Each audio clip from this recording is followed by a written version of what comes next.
Case study number 24 is a family of four living in Sacramento, California.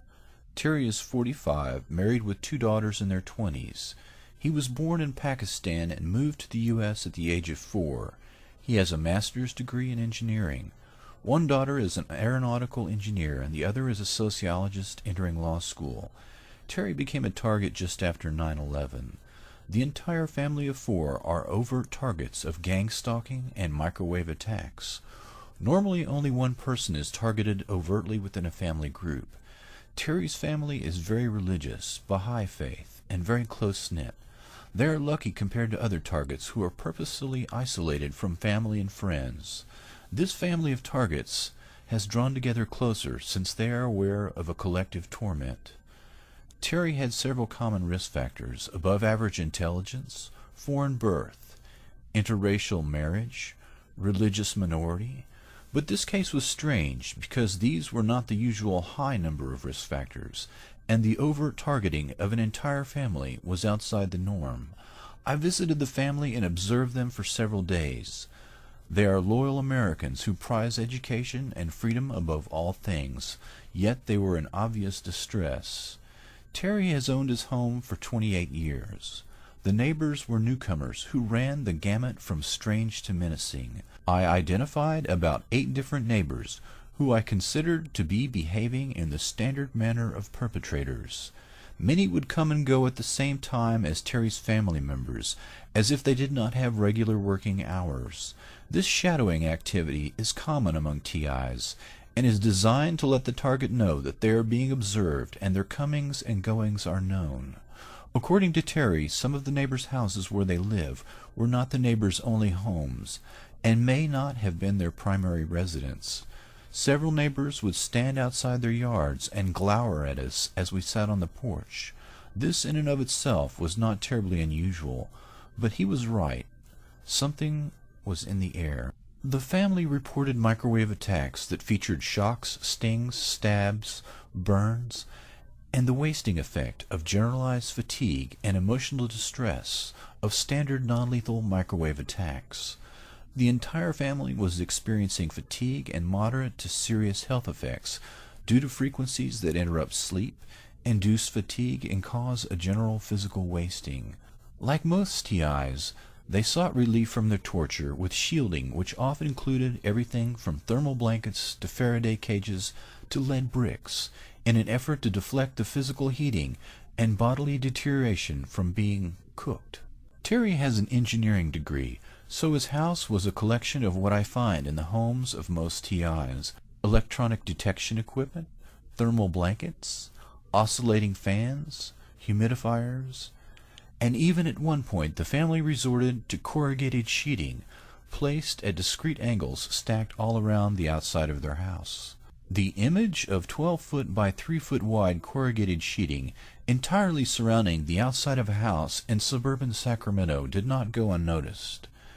Terry showed the authorities the readings of elevated levels of microwave energy in and around his house, the burns on thermal blankets, the burns on vegetation outside the house, documented health effects on the family members including lupus, and the constant harassment and stalking behavior of his neighbors meticulously documented, all to no effect. Terry bravely made the evening news for 2 weeks, at which time he was forced to take his shielding down. Terry reported to me previously that he was walking on the side of his house and felt a blast of warm air. A large hose was coming out of his neighbor's attic and into his yard in a concealed manner. The neighbors who moved in all around him shortly after his targeting with microwave weapons began had planted fast-growing trees and hedges that formed an enormous U-shaped barrier 30 to 60 feet high on 3 sides of his home. It was a barrier that contained the air around his house very tightly.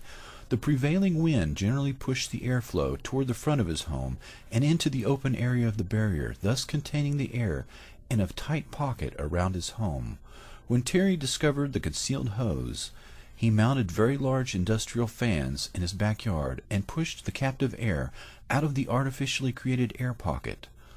A school that is less than 100 meters from his back door was immediately evacuated in what was described publicly as a gas leak emergency.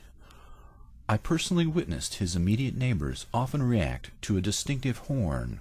When it sounded, they entered their houses and shut all the doors and windows for approximately an hour. When the distinctive horn sounded again, the neighbors emerged from their homes as if they had been given an all clear.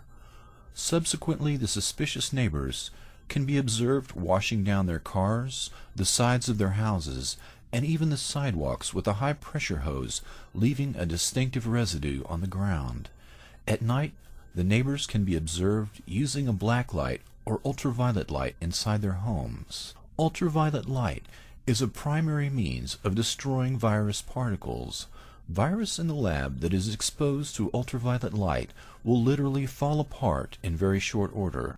The reason that Terry and his family are targeted together is that they are in a distinctive category of the experimental weapons development program. Terry and his family are being used in an experimental fashion to test the use of small amounts of biological and chemical agents in tandem with microwave frequencies.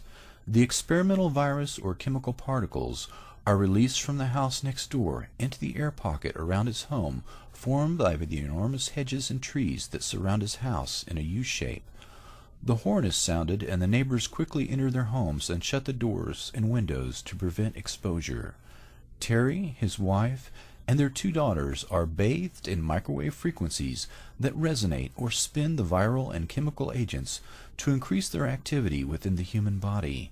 The blood-brain barrier porosity is altered by the microwave attack, and particle sizes that would normally be blocked are allowed to cross the blood-brain barrier directly into the brain.